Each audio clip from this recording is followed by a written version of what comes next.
பார்க்கும்போது என் வீட்டுக்காரர் இந்த கீரையை வாங்கிட்டு வந்து வச்சிருந்தாங்க. பார்க்கறதுக்கு பாலக்கீரை மாதிரி இருந்துச்சு. சரி ஓகே இன்னைக்கு பாலச்சப்பத்தி ரெடி பண்ணலாம்னு சொல்லி 4 நாளைக்கு அப்புறம் இந்த கீரையை எடுத்து பார்த்தா சொங்கி போன சோப்பலாங்க மாதிரி இருந்தாப்ல.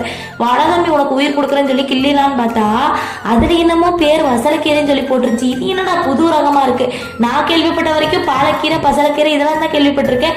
இந்த கீரையை சாப்பிடலாமா வேணாமா, இதே இதுக்கு பேர் தப்பு தப்பா போட்டு வச்சிருக்காங்களோ கடையில அப்படின்னு சொல்லி 1008 யோசனை. சரி ஓகே செஞ்சுதான் பார்ப்போம் அப்படின்னு சொல்லிட்டு இலையெல்லாம் கிள்ளிட்டு அலாசி கிளாசி அதுக்கப்புறம் எண்ணெயில போட்டு வதக்கிட்டு அது கூட இஞ்சி பூண்டு பச்சை மிளகாய் சீரகம் இதெல்லாம் போட்டு நல்லா வதக்கி அரைச்சி கோதுமை மாவு கூட ஆட் பண்ணிட்டு கொஞ்சமா ஓமம் உப்பு கரம் மசாலா இதெல்லாமே போட்டு நல்லா பிசைஞ்சு சப்பாத்தியும் போட்டுட்டேன். டேஸ்ட் நல்லா தான் வந்து இருந்துச்சு.